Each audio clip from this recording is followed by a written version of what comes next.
Hi friends, நான் தான் உங்கள் மேனகா பேசுகிறேன். இப்போ வாங்க வீடியோக்குள்ளே போகலாம். இப்போ நம்ம கோயிலுக்கு போயிருந்தோம், அதோட வீடியோ தான். இந்த வழி எங்கேன்னு பார்த்தீங்கன்னா பாலக்காடு போகிற ரோட்டில் இருக்குது. விவிஸ் பாருங்கள், சூப்பராக இருக்குது. ஆனமலைக்கு தாண்டிட்டோம். இதுதான் மீன் குளத்தி பகவதி அம்மன் கோயிலுக்கு போயிருந்தோம்.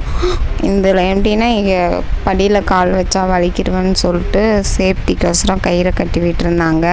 ஆனால் உண்மையாலுமே வழுக்குச்சு. நானும் போய் நின்று பார்த்தேன். பாப்பா முன்னாடியே நின்றுட்டு வந்துட்டா. அப்புறம் மீன் பயங்கரமாக இருந்துச்சுங்க. லட்சக்கணக்கான மீன் இருக்க மாட்டிருக்குது, அவ்வளோ மீன். ஆனால் வந்தவங்க எல்லாமே பொரி, பிஸ்கெட்டு, முறுக்கு எல்லாமே வாங்கி போட்டாங்க.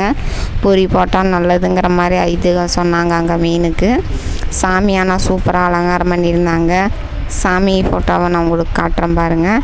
அங்கே ஒரு செல்ஃபி எடுத்தோம் சாமி. அப்புறம் அந்த குளத்துக்கிட்ட நின்று ஒரு ஃபோட்டோ எடுத்துகிட்டு திரும்பி இன்னொருக்கா மீன் பார்க்கலான்னு சொல்லி திரும்பி போய் மீன் பார்க்கணும் போலவே இருந்துச்சுங்க. எல்லா ஃபிஷ்ஷுமே இருந்துச்சுங்க. உள்ள ஒயிட்டு, பிளாக்கு, கலராக எல்லாமே இருந்துச்சுங்க. சூப்பராக இருந்துச்சு. அப்புறம் சிவன் வெளியே இருந்தார், அதையும் காட்டினேன். அப்புறம் சிவன் ஒரு ஃபோட்டோவில் இருந்தார். அப்புறம் சாமி ஃபோட்டோ அப்லோடு பண்ணலையாட்டிருக்கு, நான் மறந்துட்டேன். தனியாக ஷார்ட்டில் இது அப்லோடு பண்ணுறேன். ஷார்ட்கட்டில் வரேன்னு சொல்லி போட்டு எங்கள் வீட்டுக்கார் ஷார்ட்கட்டில் கூட்டிகிட்டு வந்தாருங்க. ஆனால் அங்கே பார்த்தா பூரா மாங்காய் தோப்புங்க. வெறும் மாங்காய் மரமாகவே இருக்குதுங்க. பயங்கரமான மாங்காய் மரங்க. நம்ம வண்டி நிறுத்தினோம்னா மாங்காவை பறித்து உள்ளே போட்டுக்கலாம். அந்த அளவுக்கு வீடியோ போய் பக்கத்தால் எடுத்தால் பேசுவாங்கன்னு சொல்லி போட்டு நான் பேசலைங்க. ஒரே ஒரு பக்கத்தால் மட்டும் நின்று ஒரு 5-6 மாங்காய் பிடிங்கி பேக்குள்ளே போட்டு நாங்கள் வந்துட்டோம். பயங்கரமாக இருந்துச்சு. அது எந்த இடம்னு நான் காட்டுறேன் பாருங்கள். அந்த இடத்துல நின்றுட்டுருப்பேன். அங்கே இங்கோட ஒரு அம்மா தூரத்தில் இருந்து ஆடு மேய்ச்சிட்டு வரும். எல்லாமே அந்த சைடு, அது என்ன ரோடுன்னு வேறு மறந்துருச்சு. நான் இன்னொரு வீடியோவில் சொல்கிறேன். அங்கே பாருங்கள், நான் சொன்ன மாதிரி அந்த அம்மா ஆடு மேய்ச்சிட்டு வருது.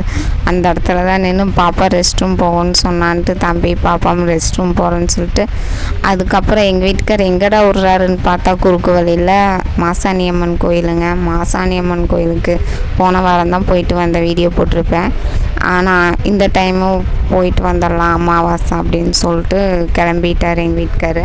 அங்கே போனால் 2:30 மணிக்கே இவ்வளோ கூட்டங்க. அப்புறம் காலையிலேருந்து எவ்வளோ கூட்டமாக இருந்திருக்கும். பயங்கரமான கூட்டங்க 2 மத்தியானத்துலேயே. அப்புறம் சரி நம்ம சாமி கும்பிட்ட மாதிரி தான் அப்படின்ட்டு நாங்கள் கும்பிடவே முடியலைங்க எங்களால். அப்புறம் வெளியவே நின்று கும்பிட்டு போயிடலாம் அப்படின்ட்டு இருந்தோம். அப்புறம் பாப்பா மிட்டாய் கேட்டான்னு சொல்லி போட்டு மிட்டாய் கடைக்கு மிட்டாய் பார்த்துட்டு இருந்தோம். 90 கிட்ஸ் எல்லாமே சூப்பராக இருந்துச்சுங்க. ஆனால் அது அப்புறம் எப்படியோ போய் சாமி கும்பிட்டேங்க. ரெக்கமெண்ட் மூலிமா போய் எங்கள் அக்கா அங்கே இன்ஸ்பெக்டராக இருந்தாங்களா, அவங்ககிட்ட கேட்டு கும்பிட்டோம். வீடு வரப்போ மணி 6 ஆயிடுச்சுங்க. காலைல 6 மணிக்கு கிளம்புனா சாயந்தரம் மணி 6 ஆயிடுச்சு. இந்த வீடியோ உங்களுக்கு பிடிக்குன்னு நினைக்கிறேன். பிடிச்சிருந்தா லைக் பண்ணுங்கள், ஷேர் பண்ணுங்கள், மறக்காமல் கமெண்ட் பண்ணுங்கள். Bye friends.